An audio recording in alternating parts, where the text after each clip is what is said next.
Arratsalde on guztioi eta ongi etorriak Donostiako Udadetxeko pleno areto honetara. Gaurkoan 10 urte etarik gabe elkarbizitza eraikiz Gogora Institutuak egindako saio honetan parte hartzeko aukera izango dugu. Guri gehiago gustatzen zaigu elkarbizitza esatea baino bizikidetza erabiltzea. Miren Azkaratek 2016 urtean Europako kultura hiriburu ginen horretan bizikidetza zuzenagoa zela esaten zuen eta horrela jarraitzen dugu, baina berdin du uste dut izenak ez dio da joda, edukinak dio da benetan o duela benetan garrantzia. Decía que simplemente un saludo, bienvenidos, bienvenidas a todos y a todas al Salón de Plenos del Ayuntamiento de San Sebastián. Pues a esta sesión que se celebrará el día de hoy, víspera de la que se celebrará también mañana, para conmemorar esos 10 años sin ETA, en los que creo que han cambiado muchas cosas. Creo que todos lo podremos constatar y me imagino que quienes aquí van a intervenir hoy y van a aportar hoy, así nos lo constatarán. Es importante, de todas maneras, que sigamos trabajando por la convivencia y por eso quiero agradecer a Gogora la iniciativa por haber organizado este acto y sin más preámbulos, pues el protagonismo es vuestro, o sea que suena la txanda. Eskerrik asko. Eskerrik asko.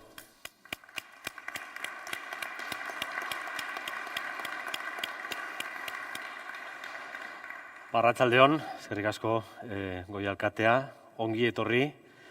Eskerrik asko, benetan, hoy nos hace la competencia esta ciudad al máximo, ¿no? Con 20 y pico grados y baina, hau polita da. Memoriaren horria betetzera gatoz, gaur berriro, 20 urte beteko direlako etarik gabe, eta atzo esan nuen bezala, ez dakit gaurko eguna ospatzekoa den ala ez. Une gazigozoa bizi duguna. Batetik bai ospatzekoa da, nola ez. Etaren amaiera berri garrantzitsuena izan da gure herriarentzat azken urteotan. Etarik gabe ez dago hilketa politikorik, ez jazarpenik, ez gorroto politikorik. Beraz, 40 urteren ostean nola ez, ospatzekoa da. Hala ere, bestetik, eta gogoratzen dugunean, gure artean ez daudenak, etortzen zaizkigu gogora, eta horregatik, batetik poza, eta bestetik, tristura gaurkoan. Baina, zalantzarik gabe, gure herria hobea da, orain duela 20 urte baino, eta hau esan da, batenok dakigu bide luzea falta dela oraindik. Horretarako, memoria egiteko, hemen gaude Gogoraren eta Donostiako udalaren eskutik. Quisiera saludar también a quienes nos van a escuchar a partir de las 9 en Radio Euskadi, porque este coloquio se va a reproducir después a través de la radio, como se hizo con el coloquio de ayer. Orduan, hasiko gara, 10 urte etarik gabe elkarbizitza eraikitzen. Creo que es muy simbólico que este segundo coloquio, después del que hicimos ayer en Vitoria-Gasteiz, se haga en el Salón de Plenos, porque hay pocos lugares que representen mejor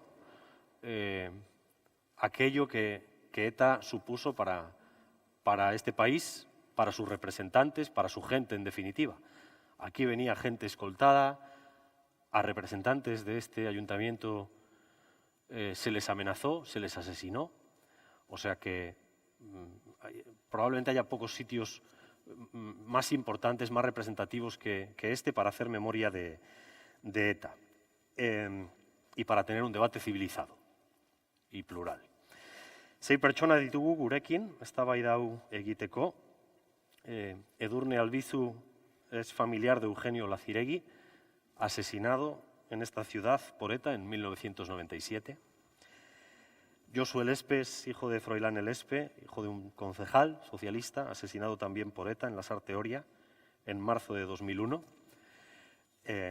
Ellos van a representan una parte de las voces de las víctimas. Está también con nosotros Pello Salaburu, que es integrante del grupo Gogoan, Memoria Digna. Mikel Basabe, Aralarreko legebiltzarkide ohia. Carmen Guisasola, exintegrante de ETA. Y Aitor Gabilondo, productor, entre otras, de la serie Patria para HBO. Patria ha sido uno de esos fenómenos audiovisuales, como está siendo en estos momentos también Maixabel, que de algún modo están contribuyendo a que de la olla salga vapor, de el silencio acumulado durante años empiecen a brotar debates en las cuadrillas, entre los grupos de amigos, incluso entre desconocidos en las redes sociales, que antes no se daban. Y ficción o realidad, pero ha ayudado, sin ninguna duda, a todo eso. Creo que estos fenómenos audiovisuales representan algo muy interesante. Ya dije ayer que voy a intentar que sea un debate lo más directo posible. Mis preguntas van a ser muy directas y intervendré pues, lo menos posible, salvo para pediros alguna aclaración o precisión o ponerle un poco de pimienta. Al fin y al cabo esto es un coloquio y puede haber discrepancia. Así que para empezar os preguntaría directamente, para vosotros, ¿qué ha sido ETA? ¿ETA qué ha representado, qué ha supuesto en este país?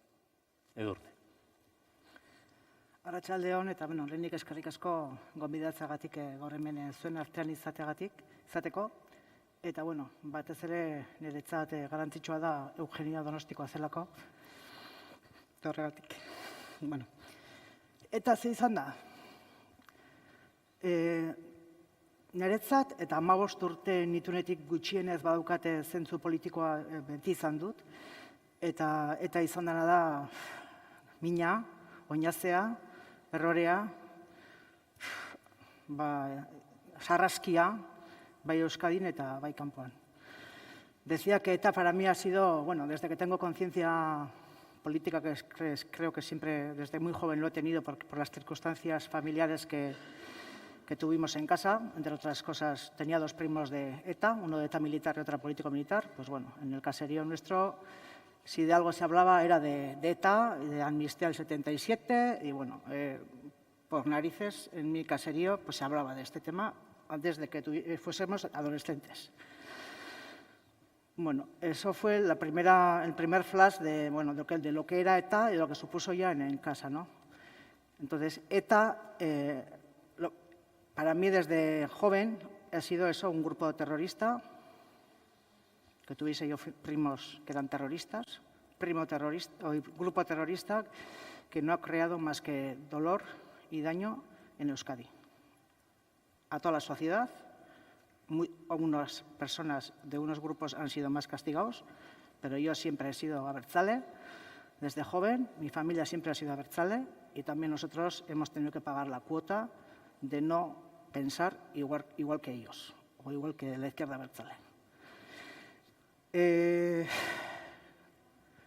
Cuando llega ETA a casa, que fue en 1997, el mismo año que lo de Miguel Ángel Blanco, aunque ya lo sabes y lo percibes y porque sigues la política y sabes que para que todo esto durara tantos años, sabes que ha sido imprescindible el apoyo que les ha dado la izquierda abertzale, la gente de izquierda abertzale, es cuando llega a casa ya pues el tiro a la nuca, es cuando compruebas que el día del asesinato empieza una cosa, pero al día siguiente empieza otra. Y al día siguiente empieza ya el vacío, el silencio, el desprecio, el boicot que se le hizo al bar que tenían mis cuñados en Eguía, aquí en Donosti. Claro, hasta ese día iba ahí toda la gente de Eguía. Eguía, yo no os voy a explicar a vosotros qué ideología impera allí. Eran todos majísimos. Había hasta la hucha de amnistía en ese bar. Yo cuando entré por primera vez a ese bar, lo primero que vi, porque yo lo he dicho ya pues yo, pues lo primero que vi fue la hucha de mis tías. Dije, uff, ¿qué gente será esta? Es lo que yo... Pero bueno, entonces, si ETA dice que tu hermano es un chivato, pues toda esa gente que iba ahí todos los días ya no va. No va nadie. Me imagino que muchos por convencimiento y otros muchos porque ha habido muchísimo miedo. Y ese miedo está clarísimamente quién lo creaba, porque todos los días no creo que en Eguía anduviesen los pistoleros de ETA. En Eguía andaban pues, los que colaboraban o los que justificaban y los que apoyaban a ETA. Entonces, esta gente, que durante 40 o 50 años ha estado justificando esta violencia, son los que han hecho perdurar este terror. Entonces, cuando me preguntas qué es ETA, yo no lo puedo separar de los que han estado en la clandestinidad o han estado militando activamente, desde la gente que luego, después de que te llega a casa, de los que te hacen el boicot, no te hablan, se van a la otra acera, no se juntan contigo, mejor no significarse con esta familia por si acaso. Todo eso yo no lo puedo separar de ETA.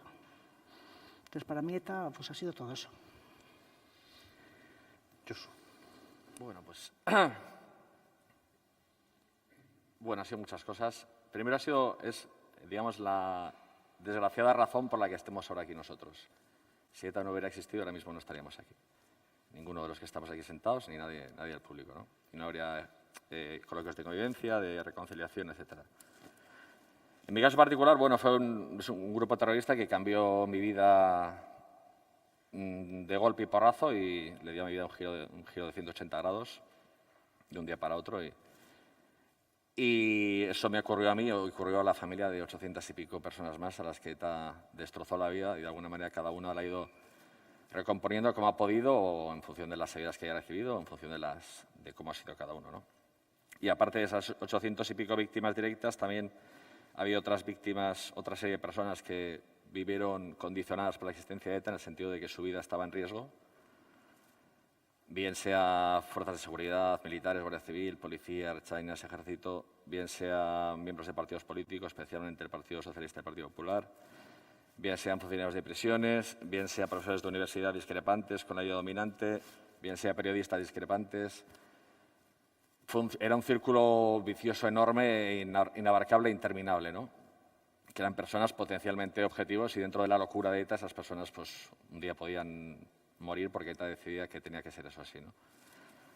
Y luego hubo el resto de la sociedad que también vivimos condicionados por la existencia de ETA. Yo tengo ya 45 años y crecí con ETA y viví condicionado por ETA sin saberlo. Sin saberlo, no lo digo por la profesión de mi padre, porque yo cuando tenía 16 años tampoco me preocupaba mucho la profesión de mi padre y no notaba ningún riesgo hacia su vida, ¿no? Pero yo soy de Urnieta y la gente de Urnieta vamos mucho a Hernani, Andoain, Lasarte, Donosti, etcétera.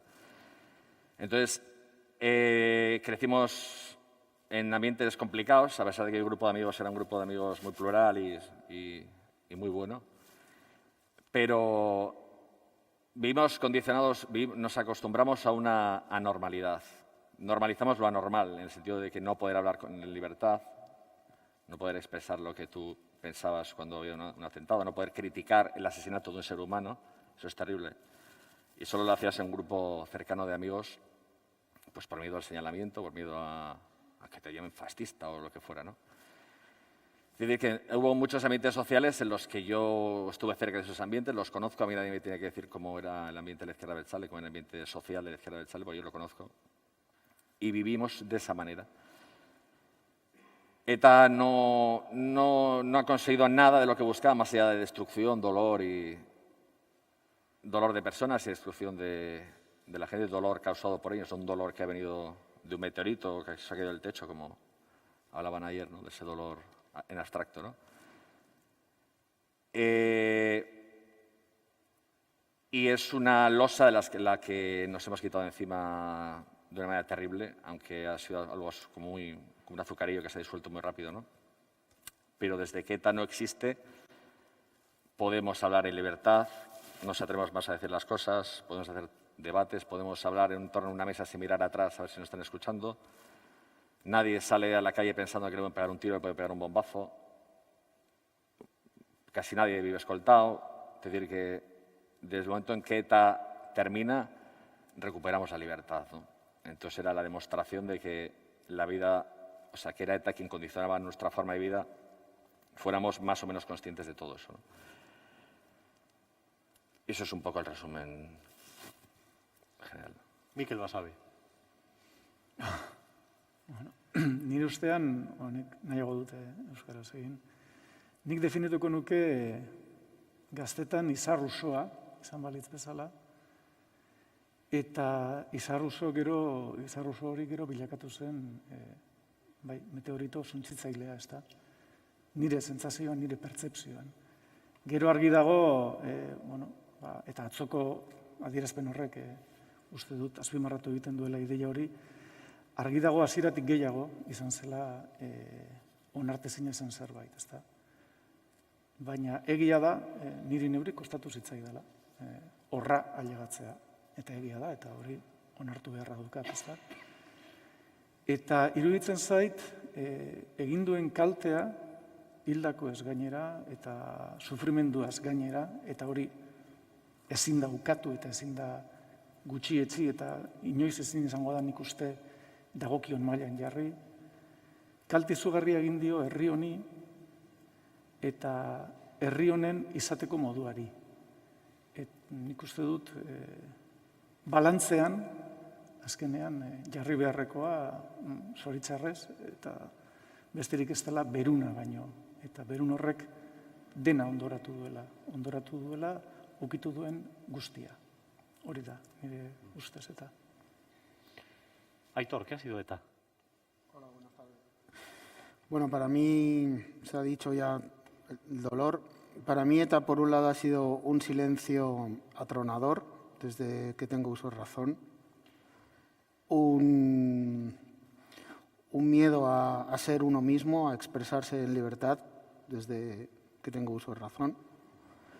Acompañado de un cacareo incesante, insoportable, político y mediático, insufrible, desde que yo tengo uso de razón. Eso es lo que yo recuerdo más.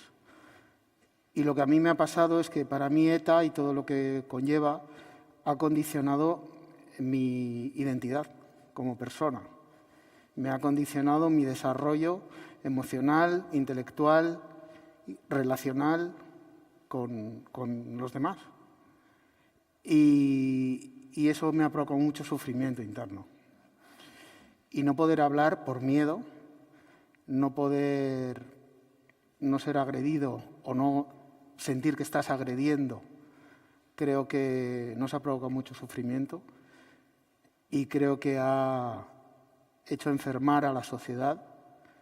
Aún seguimos traumados todos, cada uno a su manera, unos de una manera horrible, otros de otras maneras. Todos estamos traumados y creo que tenemos que poco a poco exorcizar este fantasma tan grande. Es como una niebla que no se acaba de ir nunca y que, bueno, espero que con los años, poco a poco, se vaya disipando. Pello. Sí, Arralsaldeón. Es que poco puedo añadir a lo que se ha dicho ya aquí, ¿no? Yo recuerdo que en una ocasión, en un acto también no era de estas características, pero recuerdo que hablé, tuve una intervención yo y luego habló el padre de un guardia civil que habían asesinado ETA, ¿no? Y dijo, la verdad es que me resulta difícil decir nada. Estoy en esta situación también ahora, porque esto es lo que se ha dicho aquí, esto es lo que todos percibimos, bueno, mucha gente, yo diría que la mayoría de la gente, percibe sobre lo que es ETA. A mi modo de ver, ETA es la historia de un fracaso. Además de todas las cosas que se han dicho aquí, de ese horror, de ese error, es la historia de un fracaso como grupo organizado y de un fracaso como sociedad. Yo creo que esto nos ha marcado mucho y nos va a seguir marcando. ETA ha sido al mismo tiempo ha sido una especie de reloj social. Toda la sociedad vasca hemos estado bailando al son de ETA durante decenas de años, sin darnos cuenta. Lo estamos haciendo ya hoy, porque ayer sacaron lo que hasta ahora se entendía que era el brazo político, sacó un comunicado y ya todo el mundo estamos hablando de ese comunicado. Estamos bailando al son de ETA. Eso es la historia de un fracaso. Esta sociedad ha tenido durante años otros problemas, pero estos problemas han sido subsumidos, han desaparecido, porque había otra cosa más importante, había una organización que mataba. Y tendemos a identificar ETA con esa organización que mata, pero no es solo eso, es mucho más que eso. Una organización así no puede funcionar, de hecho otras lo han intentado y no han funcionado, si no hay un apoyo grande por parte de la sociedad, por parte de por lo menos una parte importante de la sociedad. Eso ha funcionado por esto, si no, no hubiera funcionado. ETA no puede matar si no hay alguien que dice, que se chiva y dice hay que matar a ese. Y eso no, el que chiva no es ETA, es una persona que vive en el tercero, en el cuarto, una persona que tiene un comercio. Eso todo es un humus tremendo, es algo que ha penetrado por completo en lo que son las relaciones sociales y ha envenenado esas relaciones sociales. Y esto, cuando se hace, pues no sé, durante unos meses, se puede superar, pero cuando se hace durante decenas de años, el tema es muy complicado y en esas estamos. Carmen. Kaixo, arratsaldeon. Nik bi apartatu egingo nituzke, osea, lehenengo nik ezagutu edo ni sartu nintzen eta gero, nahi baduzu, gero denbora baldin badago, egingo dut orain nola distantziarekin, nola ikusten dudan bere ibilbidea, ez? Eta 3 puntutan azalduko dut hasierako jaiotza hori, ez? Para mí era una organización político-militar que nació bajo los años oscuros del franquismo. Tenía una cierta legitimidad, luchaba por la libertad del pueblo vasco, incluso diría que en España, en sectores izquierdistas, tenía su apoyo y en Francia mucho apoyo en la sociedad porque había gente que había perdido la guerra y con esa derrota fueron refugiados a Francia y conocimos mucho apoyo de parte de esa gente. En esa primera, ¿no? Era como un aura de libertad para los derrotados o para los que tenían miedo a hablar incluso, ¿no? Porque había una falta de legitimidad social en las instituciones que venían del franquismo. Luego, otro punto muy importante, yo me encontré con una organización de hombres, o sea, era el reflejo de la sociedad. Había alguna mujer, pero lo normal eran que hombres, ¿no? Aunque en el transcurso de los años pues ha cambiado eso. Era gente normal, incluso recuerdo, y voy a decir como anécdota, un conferenciante que vino a los talleres a Nanclares, a los talleres de convivencia, nos dijo que, por ejemplo, él era anti-ETA, pero en su juventud tenía amigos de ETA y le tocó ir a Alemania y por eso pues, no se había metido, pero sino él mismo que podía haber estado ahí, ¿no? En ese ambiente, en esa época, etcétera, etcétera, ¿no? Y gente normal, digo, bien estructurada, familia, amigos, trabajo. No era una gente marginal. Y luego, el tercer punto que voy a seguir, el punto de Edurne, quiero explicar esto muy bien.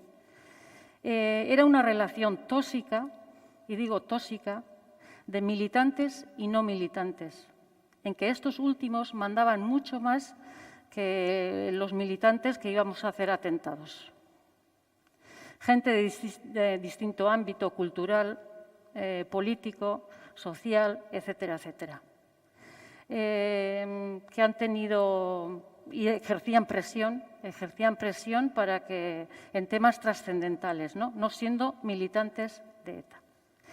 Y esto lo voy a explicar con un escrito que Yoyes explica muy bien en su diario y dice así: 25 de agosto de 1985. El encuentro se plantea con comida entre amigos, a la que asisten, además de Yoyes y Txomin, Enrique Errasti, Antxon Ezeiza, Koldo Gorostiaga y Fini Rubio. En el transcurso de la comida hubo una discusión larga y acalorada sobre la situación política de Euskadi y el tema de la reinserción. Después de más de 2 horas en las que Yoyes discutió contra el resto, ella y Txomin se retiraron a una habitación para continuar la conversación a solas.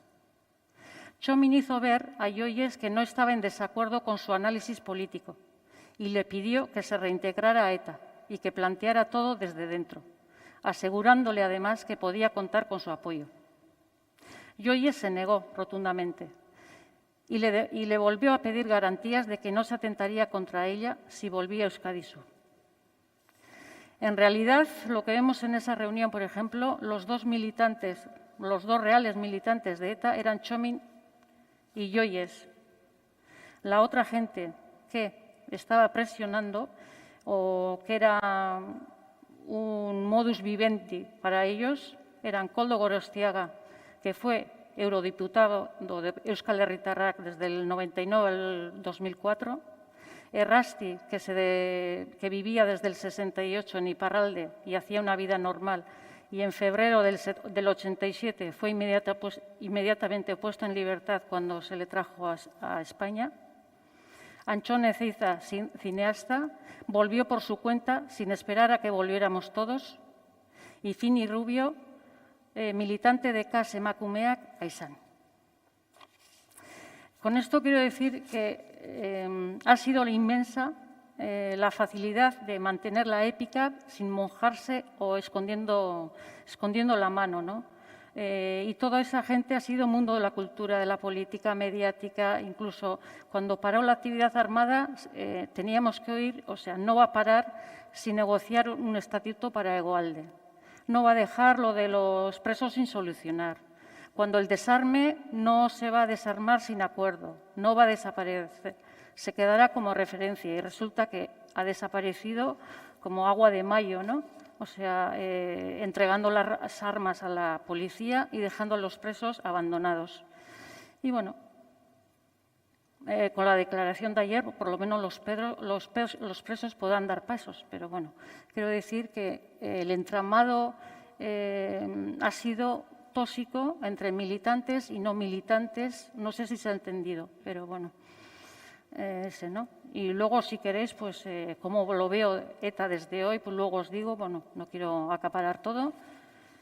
Y vamos al presente, pero sí me gustaría que completáramos esta primera intervención con una segunda, porque vuestras definiciones son clarividentes y la verdad es que hoy, en general, todos tenemos una capacidad para definir a ETA en muy pocas palabras que a lo mejor hace 20 años no existía.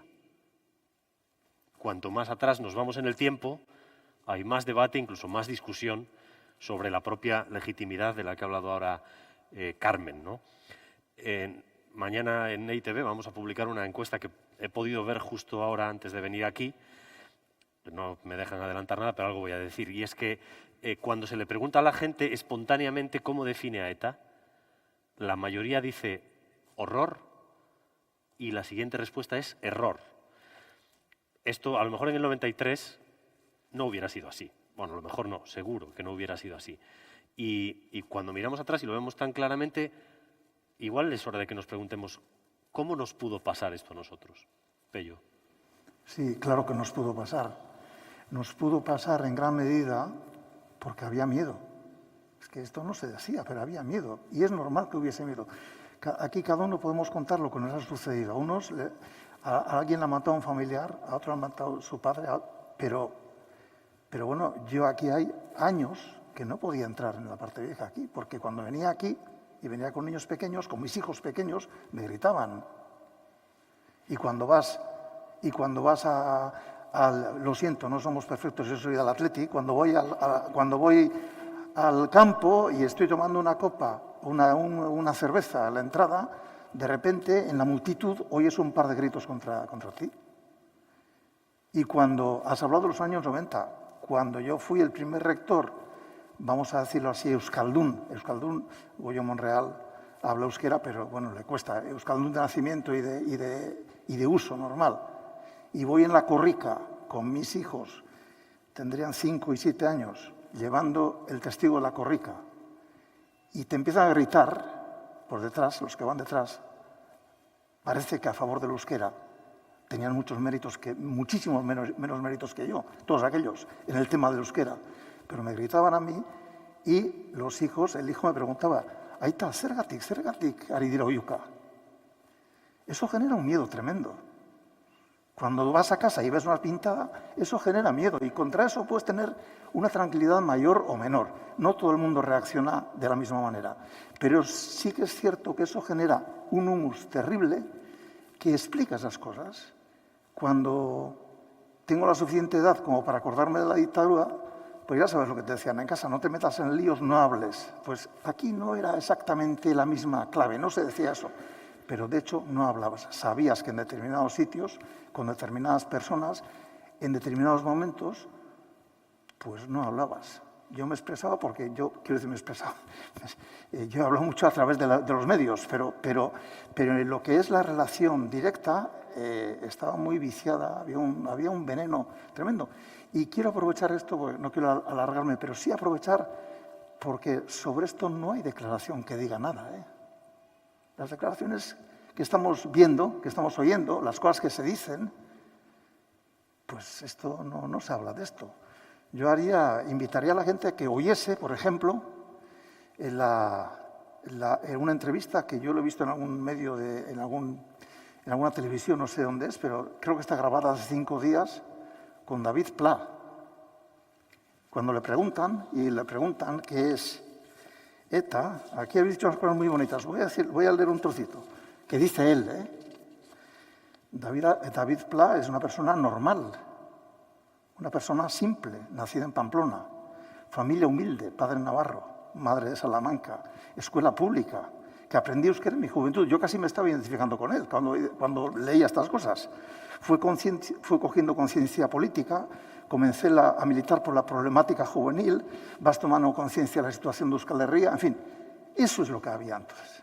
Eso. Y eso todavía lo está diciendo alguien con peso dentro de ETA, alguien. Y lo está diciendo ahora, esto no estoy diciendo algo que sucedía hace 10 años, ahora. Lo que estamos haciendo ahora es romper ese miedo. Lo que estamos haciendo con actos como este es poder hablar. Y si uno no está de acuerdo, que lo pueda decir y que podamos debatir. Esto es lo que ha faltado. Yo no he sentido esa falta de debate en la sociedad. Y creo que es injusto decir. Había silencio, por supuesto, pero es injusto decir que la sociedad vasca miró a otro lado. A mí me parece injusto. Y lo he escrito yo mismo eso, pero me parece que es injusto.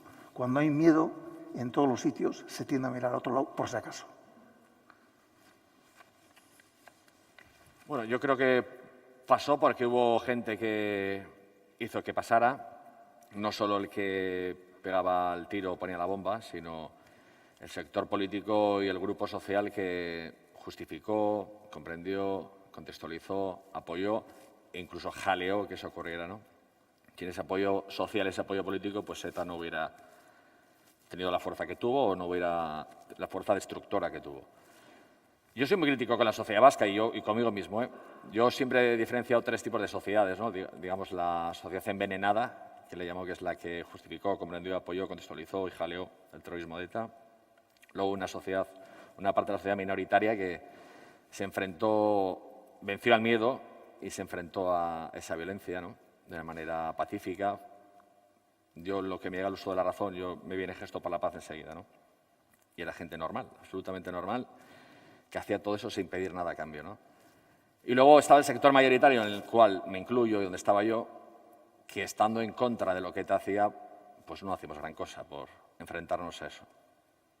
Había una parte de miedo, por supuesto, había una parte de miedo, pero había una parte también de no verlo como un problema propio, ¿no? Una forma de autoengaño, es decir, a mí no me pasa, prefiero vivir al margen, no meterme en problemas, ten cuidado lo que dices, ten cuidado dónde vas, ten cuidado lo que haces, ¿no? Yo recuerdo que está Katy ahí, además. Yo la primera vez que fui a una manifestación de protesta fue cuando asesinaron a Alfonso Morcillo, que era guardia municipal aquí en Donosti, y fui porque se sentaba detrás mío en la universidad. Yo le conocía. Entonces, ostras, tomé conciencia de lo que es que asesinan a una persona a la que tú conoces, ¿no? Y ahí desperté un poco de todo aquello, ¿no? Luego me acuerdo que a la que acabé la carrera me fui a Inglaterra y me tocó el año 2000 ahí en Inglaterra y fue el asesinato de Jauregui, Corta, todo eso y a la distancia. Y dices, pero no era yo solo una oposición ética, sino era una sensación de hartazgo, hastío, cansancio, aburrimiento, ¿no? Entonces, yo no soy culpable y la mayoría de la sociedad vasca no es culpable de que existiera en absoluto, ¿no? Pero sí tengo la sensación de que si más de los que se rebelaron nos hubiéramos rebelado y hemos superado ese miedo, es probable que ETA no hubiera durado tanto como duró, ¿no? Esa es la sensación que tengo yo. Aitor. Sí, bueno, yo estoy con Pello, yo no, seguramente porque no he vivido una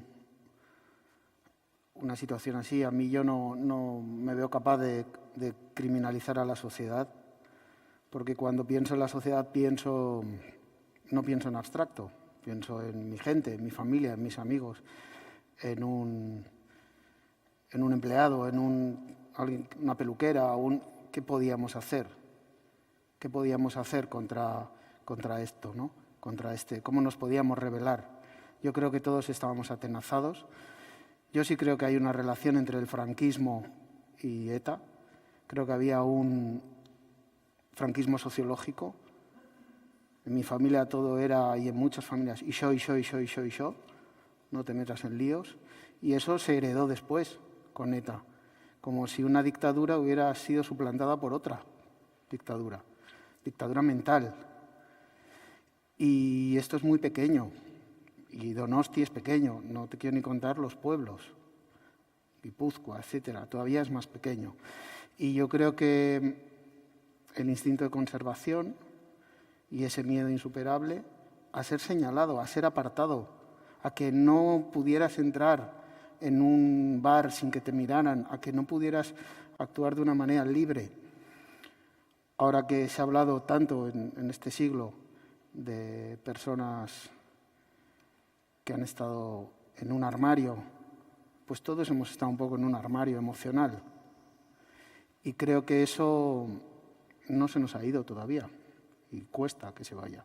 Entonces me cuesta criminalizar a la sociedad cuando entiendo también el trabajo de los intelectuales señalando, entiendo las organizaciones, entiendo. Si estás en una organización que sea pacifista, estás más protegido, estás más unido, estás en un grupo político. Pero si estás solo, si eres un zapatero de alza, ¿qué puedes hacer? ¿Qué puedes decir? Aparte de indignarte mucho cuando ves la televisión. Y si además hay un bombardeo constante, mediático y político, la performance permanente de los grupos políticos ha sido tan constante, ¿qué haces? ¿Qué dices? Si lo que quieres es vivir, si tienes 20 años, tienes 30, te quieres casar. Hostia, este peso ha sido agotador ser vasco. Ha sido agotador. Bueno, yo he comentado al principio que yo desde muy joven siempre he militado en algún partido o he sido simpatizante, he puesto carteles, yo era muy activa. Entonces, la verdad es que como yo me expresaba y no tenía miedo de expresarme o enfrentarme, o que el profesor con 16 años, por ejemplo, porque traía escritos en euskera, en aquellos tiempos cuando empezaba a escribir en euskera, pues todos, pues normalmente traía, pues fomentando la lucha armada. Y le dije, oye, ¿qué tal si traes de vez en cuando otros escritos que no fomenten la lucha armada? Y dije, Edurne Kalera. Entonces, Edurne Kalera, Edurne Kalera, y se fue él de la clase, ¿no? Entonces, yo siempre he sido muy activista. Entonces, cuando me pasó esto, yo no lo podía aceptar, que todo el pueblo estuviese callado. Yo vivo en un pueblo muy pequeño. Entonces, bueno, yo ya sabía que la gente de Herribatasuna no me iba a decir nada, pero yo lo que no me esperaba es que gente mía, gente de todos los días, de gente de todas las tiendas de todos los días, no sé, esa gente que no te dijera nada, yo eso no me lo esperaba, porque yo no hubiese hecho. Entonces, para mí el mayor palo fue ese. O sea, el asesinato es muy fuerte, pero lo que te viene luego, depende de lo que has hecho tú igual en tu vida, es muy fuerte. O sea, dices, tenía ganas de irme a vivir de aquí a donde sea. Incluso, no sé si se lo he dicho a mi hijo, pero yo tenía gemelos entonces, 2 mellizos, de 6 años ya. Y decía, bueno, esto, si a alguno de estos 2 les pasa algo de esto, ¿con quién se va a juntar? Pues yo tuve el tercero por esto. O si tenían que venir otros 2, pues 2.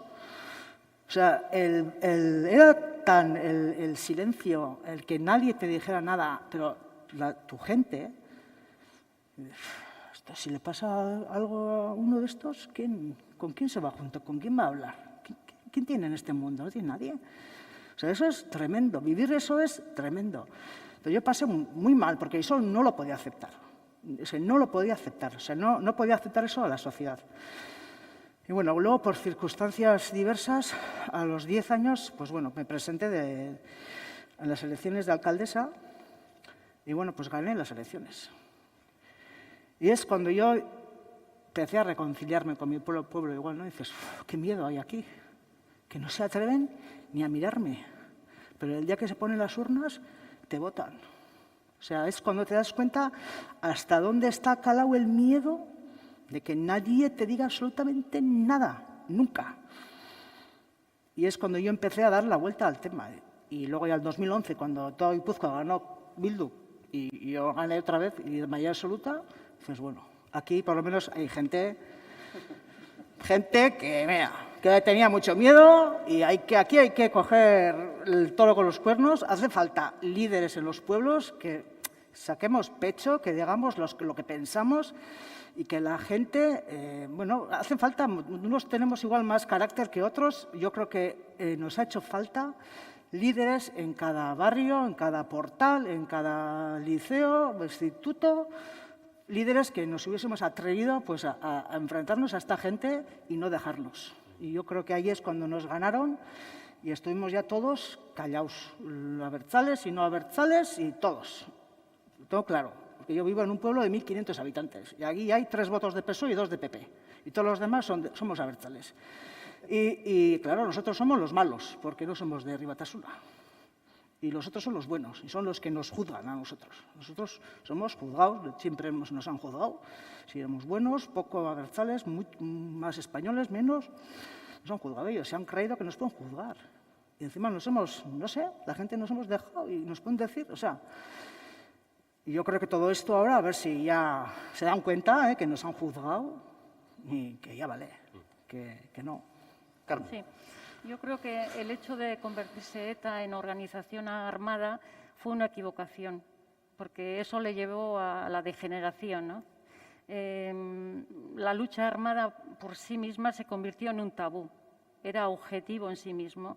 Y ETA, como me dijo un preso del colectivo y que aún todavía sigue en prisión, me decía que habíamos creado un monstruo y que no sabíamos cómo quitarnos de encima, ¿no? Y yo creo que es eso. Y mirando desde la atalaya, yo creo que ETA creía tener la legitimidad para imponer a la sociedad. Y ETA se convirtió en una autoridad real, con el binomio Batasuna-ETA o como se quiera llamar, porque ha habido muchas organizaciones que, bueno, que se han ilegalizado y tal. Y eso se vio también en cada negociación se ha visto eso, ¿no? Cosa que Batasuna no tenía autonomía para negociar, estaba relegada a un segundo plano en la política. Entonces, ETA mandaba. Y además, en la calle, por ejemplo, pues muchas veces hemos oído denok eman dezagun zerbait, gutxi batzuk dena emanez dezaten, ¿es? El lema era ese, ¿no? Y yo creo que la izquierda abertzale pues, asumió esa subordinación Y esa subordinación ha sido indispensable para que la violencia continuara hasta que haya continuado. Además, yo creo que la lucha armada también implica una mentalidad, genera una mentalidad que no es, no sé, ¿no? En la sociedad, por ejemplo, propicia la épica, ¿no? Cuando la épica tiene más de tragedia, es una tragedia. Por ejemplo, pues con la Kale Borroka, que se le calentaba muy fácilmente la cabeza a los jóvenes cuando se guardaba, sus hijos les mandaban fuera a estudiar, ¿no? La gente que calentaba la cabeza a los hijos de los demás, ellos les mandaban fuera a estudiar. O el matonismo, entre comillas, llevado en los pueblos, como tú decías, bajo el paraguas de ETA, ¿no? Que eso, por ejemplo, pues, ha hecho mucho daño. La gente tenía miedo a expresarse y, bueno, pues todavía de ahí no hemos salido, ¿no? Yo creo que una cosa es la lucha armada y otra cosa es la mentalidad que se ha gestionado en torno a la lucha armada. Mikel, horrela. Nik tiratu nahi diot, hor bazter horretan aipatu den ideiari, ezta? Eta iruditzen zait egia dela, ezin da euskal gizarte osoa kriminalizatu. Eta hori egia da. Hori nik uste dut eztabaida ezina dela, ezta? Baina egia da baita ere, etak iraun duela hain luze, babesa izan duelako. Eta horregatik nik uste dut babes horren parte izan garenok, naiz eta etakoak izan ez, babes horren parte izan garenok, hausnarketa egin beharra daukagula. Guk badaukagulako horretan gure aletxoa. Eta nik orain ikusten dudan arriskua da, bizikidetzarako eta etorkizunera begira.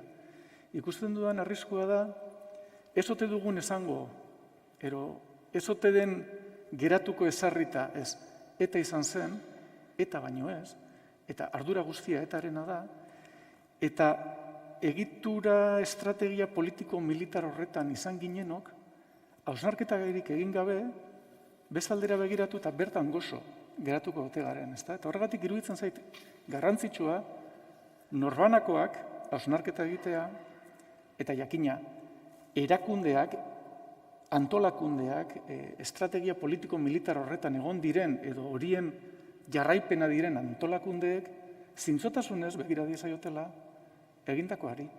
Eta eman ditzatela benetan, eman beharreko azalpenak, edo eman beharreko eskaerak eman edo bete. Aurrera begiratuko dugu, beraz. Esto termina el 20 de octubre de 2011. Mañana se cumplen 10 años.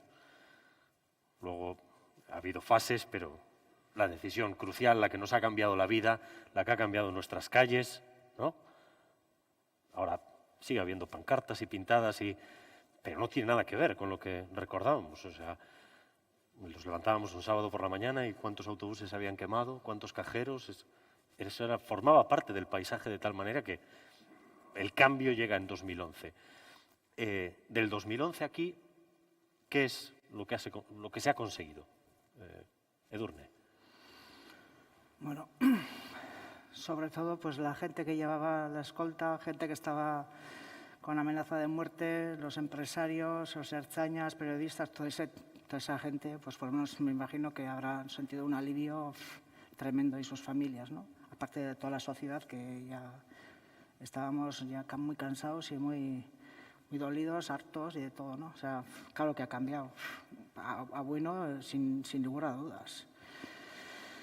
Pero yo pienso que todavía la gente no habla de este tema, o en mi entorno no se habla. ¿En 10 años tú en el pueblo has recompuesto relaciones que se habían roto? Yo, relaciones más que rotas, no, te hablaban del tiempo o de la real, que qué bien que nos van a mal atlético, yo qué sé, pero no te hablan. Si a ti hoy te matan a tu hijo, te dicen que el tiempo es bueno, que vaya sol que ha salido hoy. Y dices, bueno, pero es que me acaban de matar a mi cuñado, o sea, Este no se ha enterado. O sea, es que es increíble. La gente ya te habla normalmente, pero te habla de otros temas, menos de eso. Nunca te habla de ese tema. Y si sacas el tema, pues ya ves que está muy incómodo, no quiere seguir y según quién es te dice que y todas las torturas que ha habido. Entonces es increíble, ¿no? Las relaciones que puedes ver. Entonces yo veo que en mi círculo, en un pueblo pequeño de Guipúzcoa, de este tema no se habla, punto. Todavía no se habla nada. Sí, en la cuadrilla se habla de Ayuso, sí, o de Abascal también, lo que dice de Abascal, un montón. Urkullu también de vez en cuando ya cae, depende. Si estoy un poco así, igual tampoco, pero de este tema no se habla, nunca. Entonces parece que esto no ha pasado aquí. ¿Habrá pasado? Pues no sé, habrá pasado. En Corea del Norte no sé dónde habrá pasado todo este tema, pero en Guipúzcoa no ha pasado, por lo menos en los pueblos pequeños no ha pasado. Yo no sé si en las ciudades se habla, ya igual normal, igual no sé, en los círculos, igual se habla en los círculos, pero yo creo que este tema no se habla. No se habla para nada. O sea que en tu entorno... No se habla. Este tema... En 10 años se ha avanzado poco. Ahora, se ha avanzado mucho en que por lo menos sabemos que ya no van a matar a nadie, no van a extorsionar a nadie, y todo eso sí.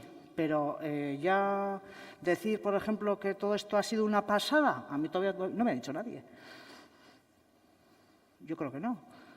Y luego, no sé, en mi entorno, y luego pues he traído también una anécdota, que no sé si se le puede llamar anécdota, pero en abril una señora de Ezkerra Abertzale que nos escribió en Berria un artículo hablando un poquito qué hubiese sido de la cultura vasca si Sarri Onandia y Mikel Antza hubiesen tenido una vida convencional, un texto, asko galdu du euskal kulturak, egia da, euskararen etxaiek erabaki zutenean euskal orok desagertu behar zuela kulturatik. Baina burura datorkit batez ere zer galdu duten Josebak, Sarri Onandiak, eta Mikel Antzak. Nor izango zen Joseba Sarri Onandia, Sarri existitu izanez balitz. Nor izango zen Mikel Antza, Mikel Albizuren bizimodua konbentzionalagoa izan bazen. Osea, euskal kulturak zenba galdu duen. Claro, hitz egiten du gaina, nola Mikel Antza hau egian ezagutu zula, eta egia gora, eta egia bera, claro, ni desde luego... Laura Mintegi idatzi zuen. O sea, Laura Mintegi escribe sobre Mikel Antza y Sarri Onandia, de cuánto hemos perdido en la cultura vasca, si estos hubiesen tenido en la vida convencional, ¿no? Lo escribe como si hubiesen caído de la luna los dos y no se han hecho nada nunca. Pues yo, con todo mi cabreo, le escribí a Laura Mintegi, le contesté y pensando que ya habíamos avanzado bastante, le mandé a Marcelo Otamendi lo que le contesté a Laura Mintegi. Y Marcelo Otamendi me contesta, 28 de abril de 2021, creo que es este año, 2021. Eskerrik asko zure iritzia berriara bidaltzeagatik. Ez dugu argitaratuko. Erabiltzen duzun tonua oso gogorra da eta. Gure ustez ez dator bat berradizkidetzea eta elkarbizitza landu behar ditugun garai hauetan sustatu nahi dugun jokabidearekin. Marcelo Otamendi. Osea, que sufrimenduaren sozializazioa idatzi zuenari buruz, esta señora hablando de la persona que escribió el método del sufrimiento, o sea, la socialización del sufrimiento, como si hubiese caído de la luna y no hubiera hecho nada, todo lo que ha perdido la cultura vasca, porque este señor no se ha podido dedicar convencionalmente a la cultura, yo me siento, desde luego, muy aludida, porque Mikel Antza andaría en Eguía, pero mi cuñado también nació allí y andaba allí. Le contesto a esa señora que la frivolidad que tiene no tiene nombre, porque me parece que no tiene nombre. Y Marcelo también, en 2021, 28 de abril, me contesta que no me va a publicar. A mí que no me va a publicar, que es que todavía hemos avanzado, pero ostras, yo creo que este diario, de mis impuestos también se le da subvención, pero a mí no me publica. Entonces tendré que pensar de otra forma para que me publique, será eso. Pues no voy a cambiar. Eso. Pues no hemos avanzado mucho. Del todo no. Mucho todavía no. ¿Alguien tiene una visión más positiva? Sí me gustaría conocer, Carmen, tu visión. Sí, yo creo que ha habido desarme, ha habido desaparición de ETA. con mucho tiempo perdido, eso es verdad. En escenificaciones no se sabía cómo vestir la derrota en Victoria y, bueno, pues ha habido 10 años en escenificaciones cuando lo más importante tal vez era la reflexión crítica que se tenía que hacer, ¿no? La victoria, bueno, la derrota, ¿cómo se viste? Pues a la derrota se le llama proceso de paz. Montan una conferencia de internacionales en Aiete, cuando no era más que un aterrizaje para ETA. Muchos expertos, muchos verificadores para entregar armas a la policía. Y dicen que las armas las entregan al pueblo porque son del pueblo. Y yo creo que eso no lo es así, porque el pueblo nunca ha estado, ETA no ha sido pueblo, sino que hemos sido unos pocos. Y las armas se le entregó a la policía, ¿no? Toda una parafernalia y una pérdida de tiempo para nada. Porque yo creo que si hubiesen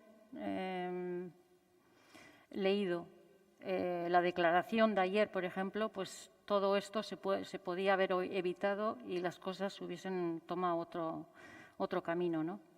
Luego también se ha normalizado la actividad política institucional, una actitud que se vivía o se decía como revolucionaria, rompedora, insumisa, se ha vuelto muy suave, sin grandes sobresaltos, más sumisa que insumisa. Y luego yo veo un positivo, por ejemplo, que se haya normalizado la propia política penitenciaria, ¿no?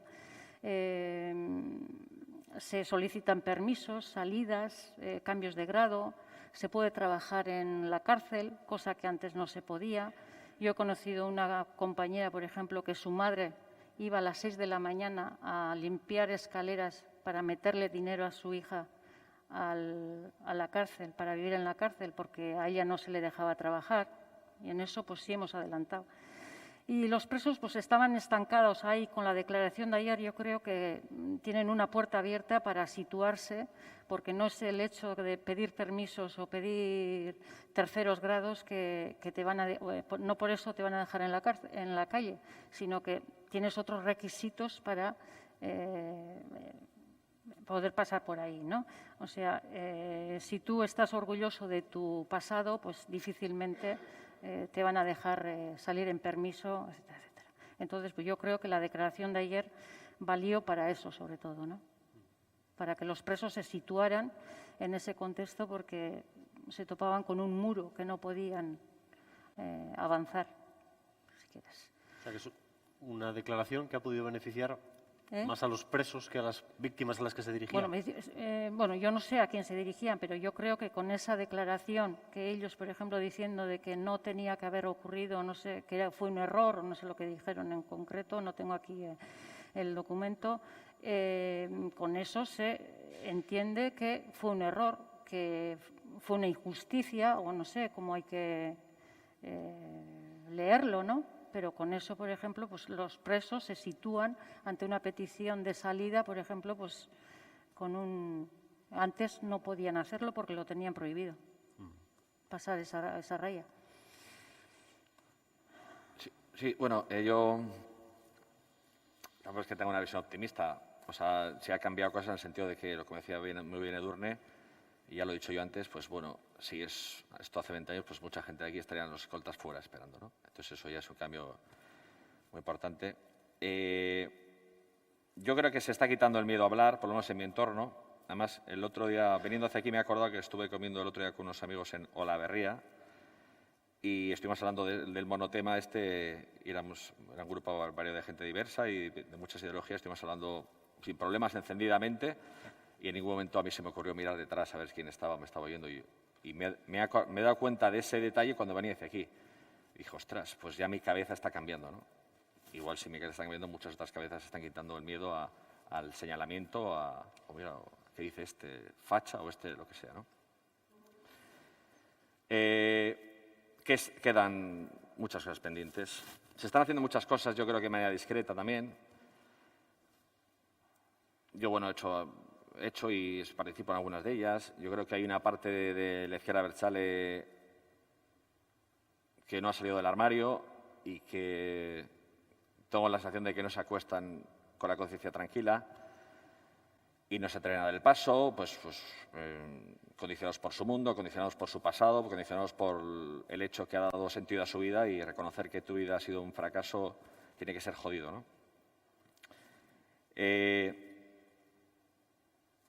A nivel de víctimas, pues bueno, yo no hablo en novela, yo en mi caso, no sé, cada víctima piensa de una manera diferente, cada una es de su padre y su madre, y cada una somos personas individuales. Quedan asuntos sin esclarecer. El caso de mi padre ha prescrito hace unos meses. Entonces, salvo un milagro jurídico de última hora que venga de no sé dónde, pues el caso de mi padre no podrá ser juzgado. Entonces, yo nunca sabré la verdad judicial de quién mató a mi padre. Pero puedo llegar a saber algún día la verdad, que no sea judicial, pero el tema de la verdad. Y solo ETA sabe quién cometió los asesinatos que están sin esclarecer, ¿no? Eso es un tema que también está pendiente. También en el caso de las víctimas, en mi caso, yo, claro, quien ejerció la violencia o quien apoyó su ejercicio, le falta la parte que digamos, yo estoy cansado, aburrido y harto de reclamarlo, ¿no? Y esperas cada comunicado con igual unas expectativas muy altas de por fin lo van a decir y no lo dicen, ¿no? Ese pequeño paso que aburre, ese paso tan medido, tan calculado, tan ambiguo, tan interpretable, ¿no? Que digo, yo soy retorcido, ¿no? Cuando doy un comunicado del ayer de ETA, digo, bueno, voy a tratar de ser objetivo, racional, no lo voy a ver desde un punto de vista de hijo de personas asesinadas, sino de un ciudadano que viene de Murcia, a ver qué dice este comunicado, ¿no? Y yo no le veo nada revolucionario, nada, todo está muy medido, todo está muy calculado. Es una mezcla de autobombo, parece que está agradeciendo a los presos la unidad a la hora de tomar la decisión o a la hora de asumir su derrota y disfrazarla de lo que fuera, ¿no? Luego hay una empatía acrítica hacia las víctimas. Las víctimas somos víctimas, no lo sé, ¿por qué, no? Hay una solidaridad, hablan que el dolor producido nunca se tenía que haber producido, algo así dice, ¿no? El dolor, ¿no? El dolor está causado por alguien, o por una organización o un partido político causante de este dolor, ¿no? Es decir, que no llega a lo que tiene que llegar, ¿no? Yo reconozco que soy muy exigente con la izquierda abertzale, con lo que tiene que decir. Digamos, el listón de la exigencia yo se lo pongo a la altura del daño. Entonces, el daño ha sido tan inmenso que para mí la exigencia es altísima, ¿no? Entonces, yo creo que tienen que llegar donde tienen que llegar, ¿no? Que es a deslegitimar absolutamente la violencia de ETA, a reconocer que no solo fue un error estratégico, sino fue un error humano, una barbarie, una salvajada, una brutalidad, ¿no? Porque, no solo por el riesgo de repetición, ¿no? Sino porque siempre puede quedar para la historia, o sobre todo para las víctimas, que haya gente que considere que en un momento determinado matar fue algo justificado, matar fue algo que había que hacer forzado por las circunstancias, forzado por el franquismo, forzado por el Estado español opresor, lo que sea, para el conflicto, ¿no? Digamos, fue algo abstracto que a mí me empujó a matar, ¿no? La decisión de matar al final fue una decisión individual, ¿no? Y quien a día de hoy se agarre a eso para justificar sus crímenes y considere que en un momento determinado estuvieron legitimados, pues eso es muy doloroso para una víctima, y yo creo que tiene que ser muy doloroso para la sociedad, ¿no? Que en un momento determinado alguien considere que matar vale la pena, ¿no? Eso es terrible, ¿no? Y eso es lo que yo le pido a la izquierda abertzale, una lectura humana, crítica, ética y valiente de lo que hizo ETA y de lo que hicieron ellos para facilitar que eso ocurriera, porque sin ellos, sin su apoyo, pues no hubiera sido posible eso, ¿no? Entonces yo llevo 10 años esperando a que eso ocurra, entonces leo de lo de ayer y digo, bueno, es positivo, es una novedad, sí, pero no le doy más allá de esa novedad. El resto es interpretación, ambigüedad, consumo interno, empatía crítica. Las víctimas hemos tenido dolor pues porque se nos cayó del techo algo en la cabeza. Falta tanto. Y dices, bueno, ¿qué hago a fiestas? Qué negativo, el club de los aburridos, decía Otegi hoy, ¿no? Pues bueno, pues somos aburridos, ¿no? Pero al final la exigencia que yo te pongo a ti es enorme, ¿no? Y yo hasta que tú pases ese listón de la exigencia, pues yo no voy a parar de exigírtelo, aunque esté aburrido y cansado de hacerlo, ¿no? Mikel, Hamar urte ondoren, zer? Nik uste dut ukaezina dela hobeto dagoela herri hau, ezta? Eta besterik ez bada, Josuk esan duenagatik, jada ez da monotema. Jada ez, orain, bai, aritzen gara honi buruz, baina ez da gure egunerokotasunaren ardatza. Hori batetik, eta gero beste alde batetik,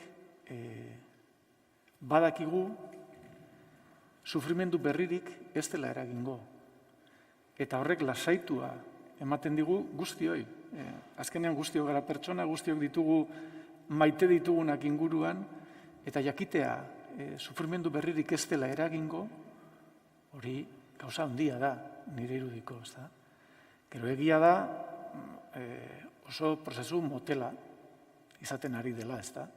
10 urte behar izan direla esateko, berandu ailegatu ginen aietera. Hau da, berandu ailegatu ginen ez biolentziara.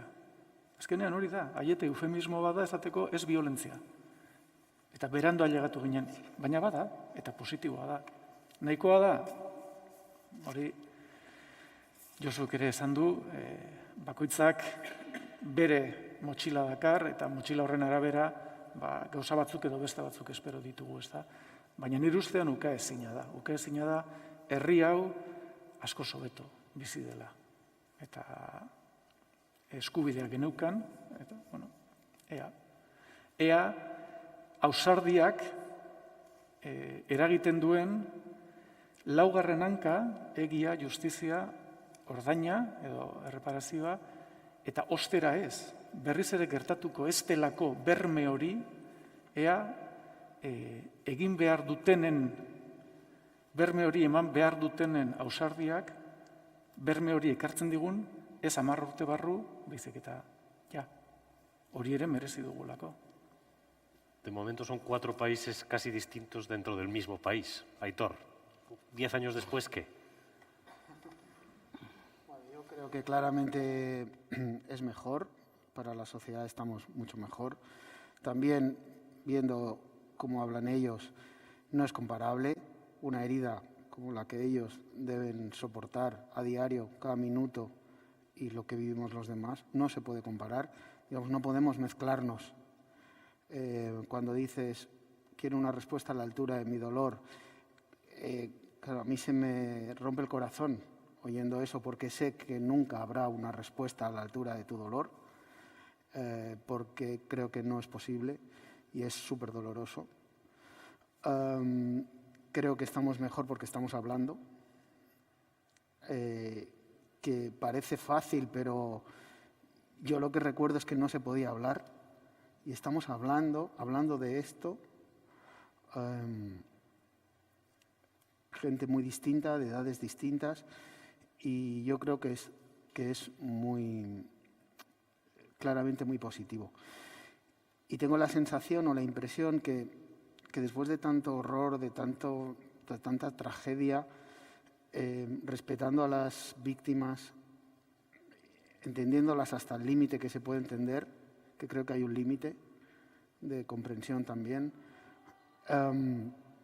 que Euskadi se pueda convertir en un ejemplo de reconciliación para el mundo. Y creo que sería bueno que viniendo de donde venimos, hagamos ese viaje hasta allí. Las palabras son tan complicadas, tan difíciles de manejar. Estamos tan intoxicados. Decir Euskadi o decir Euskal Herria ya instintivamente alguien te pone en un sitio.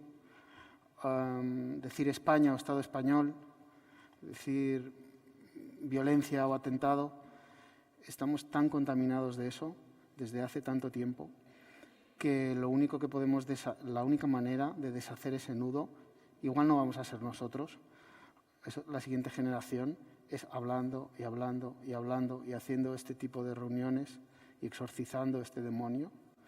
Y ojalá dentro de 10 años esté aquí esas personas que ahora todavía tienen tantas dificultades para hablar, también sentados. También me gustaría escuchar por qué tienen esa dificultad. También me gustaría entender su dolor. Porque yo creo que también tienen un dolor. No me gusta despreciar el dolor de los demás, porque creo que es parte de este desastre, el desprecio por los demás, por el dolor de los demás. Y y yo creo que hablando es la única manera. Pero claro, es muy fácil haciendo series de televisión. Pero me imagino... No ha sido tan fácil, ¿eh? No, pero me imagino... Algún palo ya te han dado. Sí, pero bueno, no es comparable a entrar en la habitación un día y otro día y otro día y otro día y otro día y no está tu marido. Y solo tienes fotos. Y no ha visto a tus hijos, no ha visto la boda de tu nieto, no ha visto... Eso es terrible. Y hay muchas personas que viven eso cada día. Las series de televisión sirven para eso, para poner, o las películas, la cámara donde no había cámaras. En esas habitaciones, en esos trabajos, en eso. Sirve para eso, para al menos imaginar cómo ha debido ser eso. Pero unas cosas es las víctimas directas y otra es la sociedad y los jóvenes que vienen después, que es lógico que no tengan ni idea de lo que es ETA ahora, con 11 años. ¡Qué pereza! O sea, es una cosa como hablar de la Segunda Guerra Mundial. Pero da igual, hay que seguir, porque creo que cuando tengan 21, 25 o 32, al menos tendrán ahí. Yo la sensación, que lo he dicho antes, tenía la sensación cuando era chaval de que tenía que leer a oscuras lo que estaba pasando. No entendía y tenía que ir indagando, oyendo a retazos. Si ahora acumulamos charlas como esta, películas, series, acciones de todo tipo, la gente joven tendrá a dónde acudir. Y es lo que creo. Por eso soy optimista. Pello. Sí, yo también soy básicamente optimista. Creo que la situación de la sociedad hoy y hace 10, 15 años es muy diferente, radicalmente distinta. Eso de no tener miedo, no saber si va a explotar una bomba, si van a matar a alguien, si va a haber un pleno municipal y se van a liar a tortas allá, con amenazas incluidas. Yo creo que eso ha cambiado por completo.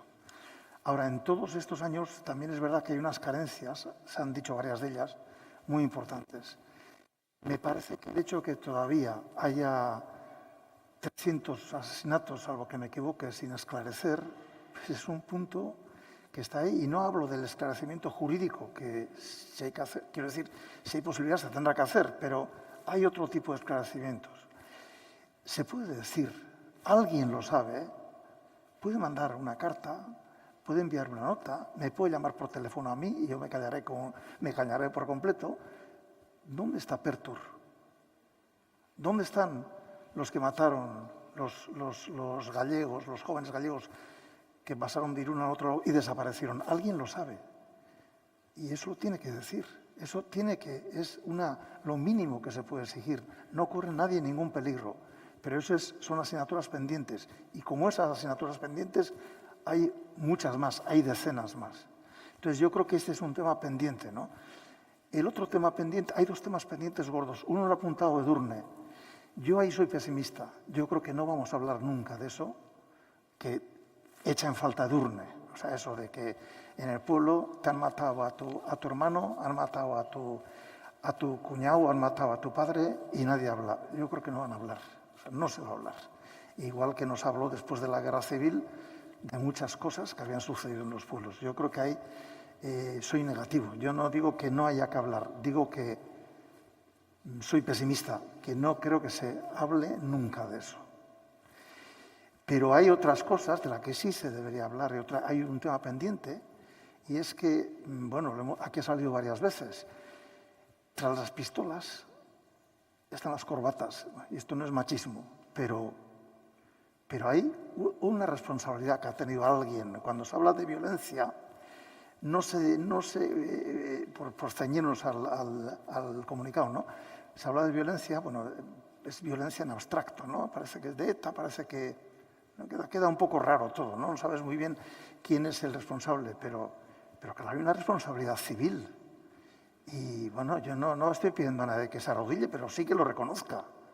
¿Vale? Que es que nosotros, con nuestra actitud, hemos provocado esto y eso no lo ha dicho nadie. No lo están diciendo. Y eso sí que es un tema pendiente.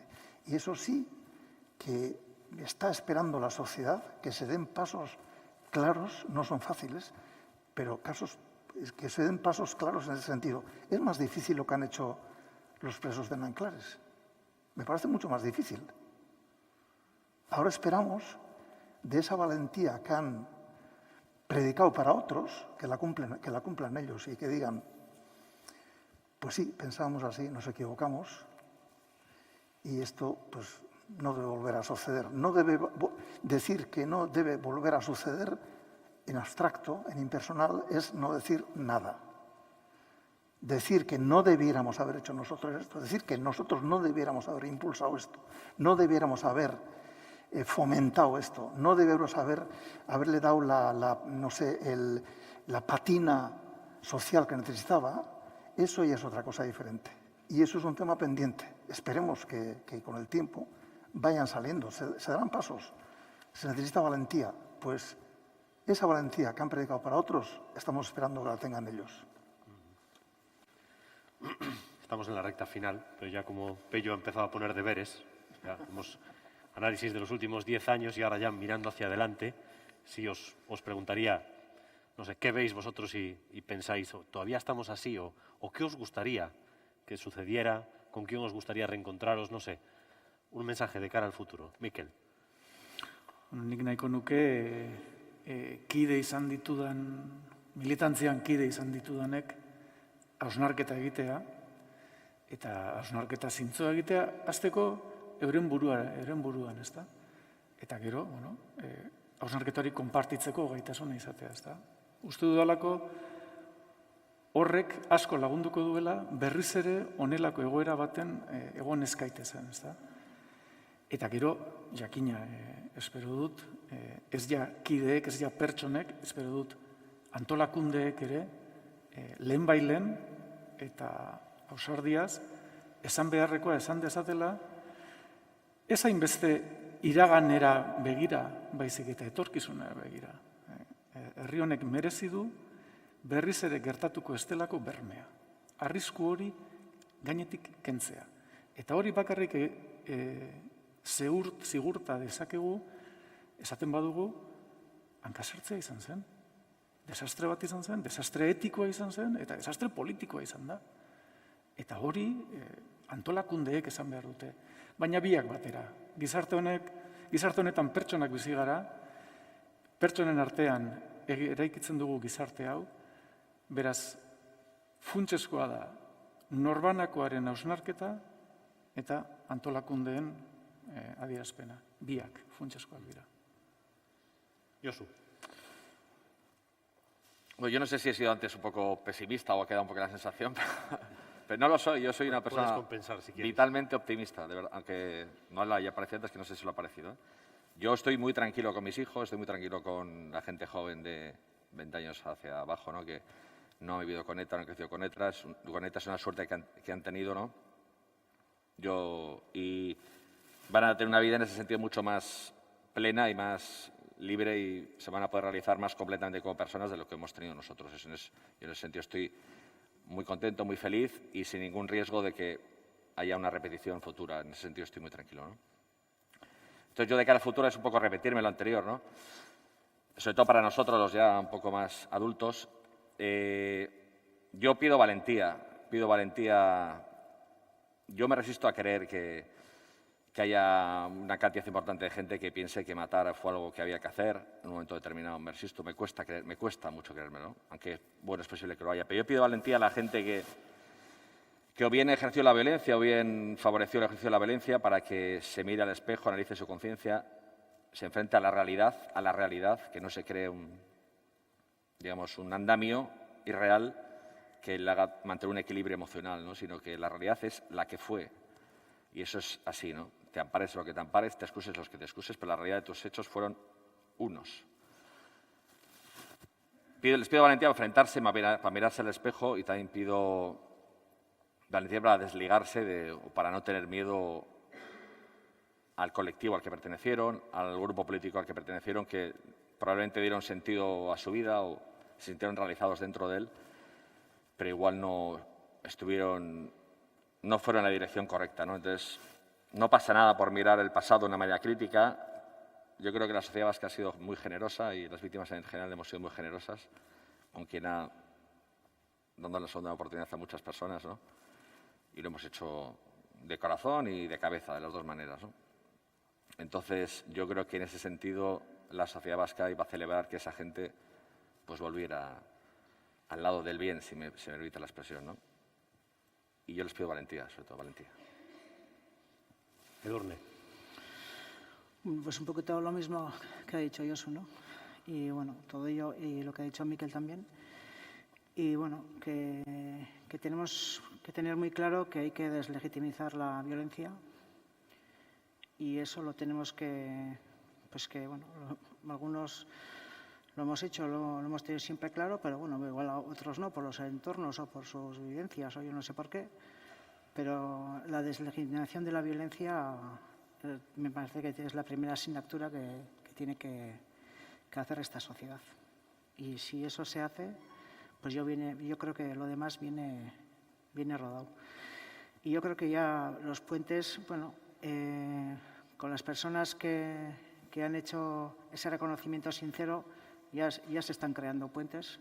Yo, por ejemplo, con Carmen o con Joseba, ayer conocí a Ivonne, no tengo ningún problema para estar hablando con ellos, incluso lo voy a decir, a mí me hace hasta bien. Bueno, pues ver gente que ha estado en esa tesitura y bueno, que se haya dado cuenta y que sea valiente y lo diga y que ves que es sincera, pues yo creo que ya estamos teniendo puentes sin ningún esfuerzo. Entonces yo creo que si nosotros lo estamos haciendo, pues la sociedad vasca lo puede hacer mucho más fácil. Pero que el reconocimiento del daño causado, que el daño injusto causado, que sea sincero, y con eso yo creo que tenemos mucho futuro. Y bueno, eso lo digo yo al final, igual tengo otra cosa para decir. Te iba a decir yo que ya que estás para pedir, le pedimos a Marchelo que te publique la carta. No, le voy a decir, esta vez, eso también, le voy a decir a Arcaiz Rodríguez, porque me ha hecho gracia lo del comunicado de ayer.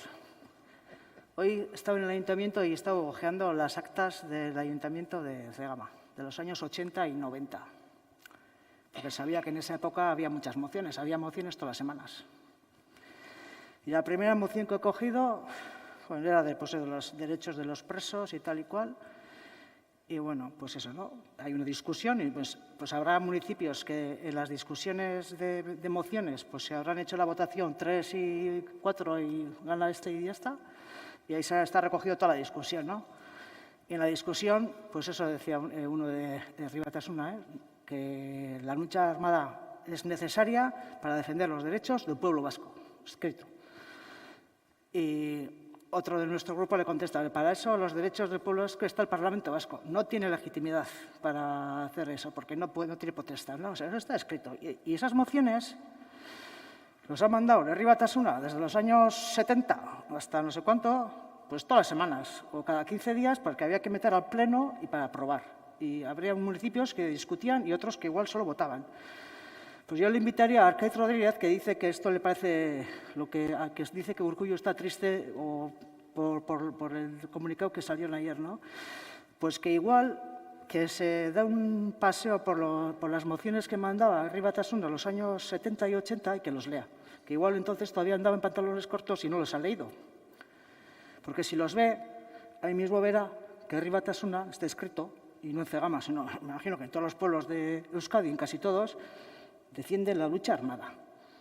Entonces tendrán que reconocer que ellos han defendido la lucha armada, que han sido parte importante de todo esto, y pues que tendrán que recular, digo yo, ¿no? Entonces, que igual que tiene que leer. Y Arnaldo no tiene que leer porque seguramente estaría escribiendo él. Y entonces le invito a que lea y que entonces igual hasta a él le parece el comunicado de ayer demasiado poco. Hasta él mismo, si los lee. Creo que no los ha leído. Eso es lo que quería decir también. Aitor. Bueno, pues yo creo que lo que espero, ¿no? Es la pregunta, ¿no? Pues que seguir hablando. Y creo que es importante y me preocupa la urgencia de la política, que siempre las prisas, la política, lo mediático, siempre es más urgente, ¿no? Pero lo importante es establecer esta convivencia y que se vaya consolidando, creo que lentamente, en la sociedad. Creo que es lo que realmente importa, ¿no? Ahora estamos hablando, no sé si todavía nos estamos escuchando, creo que hablar sí, pero escucharnos del todo igual todavía no. Y yo pediría a las instituciones, sobre todo, que no abandonen y que sigan trabajando, aunque no haya focos, y sigan trabajando en que se vaya consolidando una sociedad que limpie todo esto de lo que estamos viviendo, o sea, de lo que estamos hablando. Eso es lo que me gustaría que sucediera. Y creo que contar ayuda y cura. Y creo que cura. Que tú cuentes lo de las actas te hace bien a ti y de paso a todos los demás. Te he leído una entrevista este fin de semana en la que venías a decir que casi te arrepentías de haber llevado Patria a la televisión por el uso que se había hecho de ella. Sí. ¿Qué quieres decir? Bueno, pues que cuando mi intención con hacer esta serie de televisión era mostrar una ficción donde hay dos familias, donde hay unos dolores y que logran, sobre todo esas dos mujeres protagonistas, vencer un montón de obstáculos psicológicos, culturales, emocionales, hasta darse un pequeño abrazo. Eso era lo que pretendía. Pero cuando de repente se empieza a utilizar como arma arrojadiza, parece que se te vuelve en contra, que has intentado hacer algo para decir, mira, qué ejemplo, aunque sea una ficción, lo que se puede hacer, y se usa como un arma en contra. Por un lado se dice, esto es lo que pasó, el pueblo vasco miraba para otro lado, y dices, no, o sea, esto es una parte, esto es una ficción. Y por otro lado, es el discurso de los españolistas, porque en realidad entonces o te acusaban de equidistante o de asimétrico. Entonces dices, oh, qué pesadez, qué cansado, ¿no? Cuando tienes la voluntad de todo lo contrario. Pero bueno, a pesar de todo, como no sé hacer otra cosa, seguiré haciendo series. ¿Tienes algo ya preparado? Aunque te desgastes tanto, sí. ¿Tienes algo preparado o en mente ya? Estoy en ello porque las hacemos a mano y cuesta. Carmen. Voy a seguir al hilo tuyo, Igor. Begira, guri ere, euskaraz bakizu, bai. Bat baino gehiagotan gertatu zaigu, ez? Batzutan utilizatuta edo gauzak gertatu diren bezala ez direla kontatzen, edo guk esan ez duguna eramaten dela bai liburuetara, bai filmetara, bai horretara, ez? Eta askotan adibidez, Langraizen egin genituen pausoak oso onak izan zirenak, aberasgarriak denentzat, zu gainera bertan egon zinen orduan, eta hori. Eta batzutan agertzen da beti modu ilun baten gauzak, aberatsa dena eta positiboa duena, hola ilunduta, ez? Guk kritika politikoa egin genuen eta kritiko politikoarekin etikara iritsi ginen. Hau da, objektuak ikusten genituen tokian, pertsonak ikustera. Eta bide hori adibidez ematen du gaizki zaudelako psikologikoki edo ez zaudelako kartzelaz duzulako soportatzen eta horregatik gertatzen dela. Guztiz alderantzizkoa denean. Hori bakarrik ez. Gu ere gertatu zaigu holako gauzak batzuetan. Y luego, a ti, pues yo me gustaría que, por ejemplo, la declaración de ayer se socializara en cada pueblo, que vayan a cada ayuntamiento o no sé, a ver no sé, con un discurso deslegitimador y desmificador también, ¿no? Porque, y haciendo un juicio crítico porque es la izquierda abertzale quien apoyó y justificó la violencia. Me gustaría eso, ¿no? Que se produciera, porque a mí la declaración está muy bien, es un paso, pero ahora son las bases y en cada pueblo lo que tiene que mermar lo acordado, ¿no? Y eso es tarea de de ellos. Y bueno, y luego también diría que no se puede dejar la responsabilidad de lo ocurrido o de lo que hemos hecho solo en manos de los presos y de los que hemos sido condenados, ¿no? Como al principio decía, había militantes y no militantes y todos hemos navegado en el mismo barco. Y últimamente se oye muy fácilmente, yo he estado aquí haciendo política, parando ETA, estaba en el aparato internacional, es decir, nadie es responsable de lo que ha sucedido. Parece que los que hemos andado con armas somos los únicos responsables de lo que hemos hecho. Y no es así. La historia no es así. Es duro lo que digo, pero no es así. Y para terminar diría que, como decía el ministro de Cultura Malraux, ¿no?, en Francia, que antes de ser ministro fue brigadista en la Guerra Civil Española, anduvo como piloto y él decía que después de vivir la experiencia de que no había una idea, ninguna idea buena o tan buena como, a ver, tengo apuntado, que valía más que una persona, ¿no? O sea, no había ninguna idea que valía más que una persona. Y me quedo con eso. Eskerrik asko, Carmen. Zuei. Bueno, bukatu behar dugu.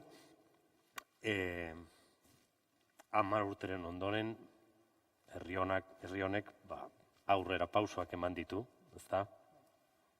Gutxi igual, baina, bai, eman ditu.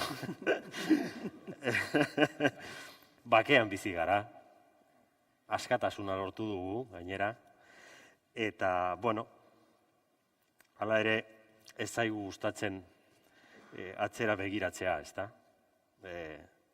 Hau da, iraganak lotxa ematen digu. Batzuei emango dir, nire zit iraganak inolako lotxarik ematen,